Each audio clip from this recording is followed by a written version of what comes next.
પરંતુ આ પરિપત્રની અંદર એવું કહેવામાં આવ્યું છે કે બૌદ્ધ ધર્મને અલગ ગણવો, એને હિન્દુ ધર્મ ગણવો નહીં। નમસ્કાર દર્શક મિત્રો, ગુજરાત સરકારે એક નોટિફિકેશન બહાર પાડ્યું છે।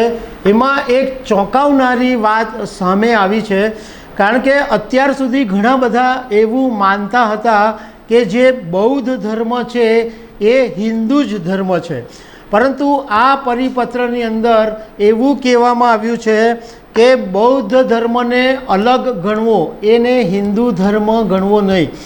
અને સાથે સાથે આ નોટિફિકેશનની અંદર એમ કહેવામાં આવ્યું છે કે જે લોકો બૌદ્ધ ધર્મમાં ધર્માંતરણ કરે, ધર્મ પરિવર્તન કરે, એમણે હવે ફરજિયાત મંજૂરી લેવી પડશે।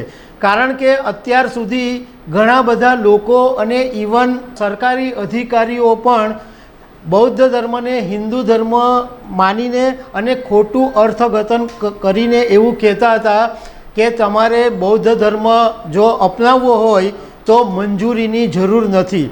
એટલે આ પરિપત્રથી એ વાતની સ્પષ્ટતા કરી દેવામાં આવી છે કે બૌદ્ધ ધર્મ એ હિન્દુ ધર્મ નથી। એટલે બૌદ્ધ ધર્મ અપનાવવો હશે તો સરકારની મંજૂરી લેવી પડશે।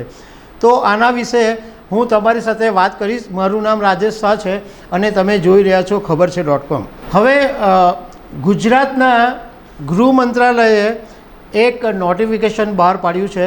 એની અંદર એવું કહેવામાં આવ્યું છે કે ગૃહ વિભાગના ધ્યાન પર એ વાત આવી કે હિન્દુમાંથી બૌદ્ધ ધર્મ અંગીકાર કરવા માટે મંજૂરી જરૂર નથી, એવી વાત કેટલીક સંસ્થાઓ અને ઇવન અધિકારીઓ આ લોકોના મગજની અંદર ઠસાવી દેતા હતા।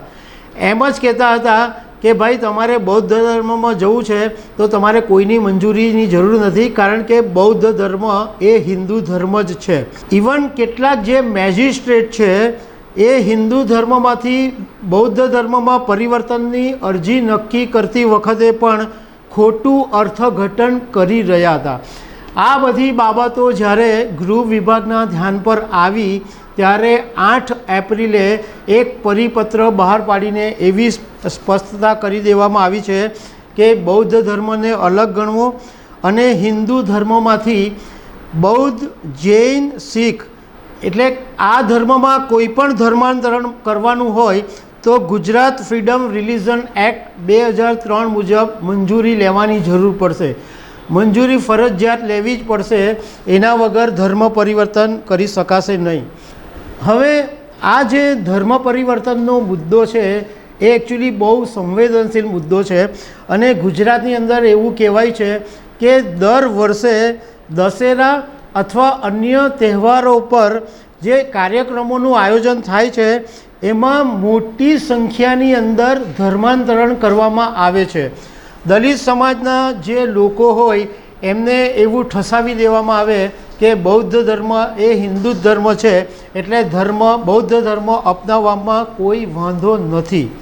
અને એવું પણ સામે આવ્યું છે કે ગુજરાતની અંદર ગુજરાત બૌદ્ધ એકેડમી છે, એ ગુજરાતની અંદર નિયમિતપણે આવા ધર્માંતરણના કાર્યક્રમો કરતા રહે છે। 2023ની અંદર ઓછામાં ઓછા 2000 દલિતોએ બૌદ્ધ ધર્મ અપનાવી લીધેલો અને 2011ની જે વસ્તી ગણતરી છે એમાં 30,483 બૌદ્ધ ધર્મના લોકો છે, પરંતુ આ બૌદ્ધ ધર્મની વાસ્તવિક સંખ્યાનું પ્રતિબિંબ નથી, કારણ કે આ જે વસ્તી અધિકારીઓ છે એ આ બધા લોકોને હિન્દુ તરીકે નોંધે છે। એટલે બૌદ્ધ ધર્મ સાથે જે સંકળાયેલા લોકો છે એની એક્ઝેક્ટ વસ્તી મળવી મુશ્કેલ છે। 2022માં પણ 900 લોકોએ ધર્માંતરણ કરવામાં આવ્યું હતું।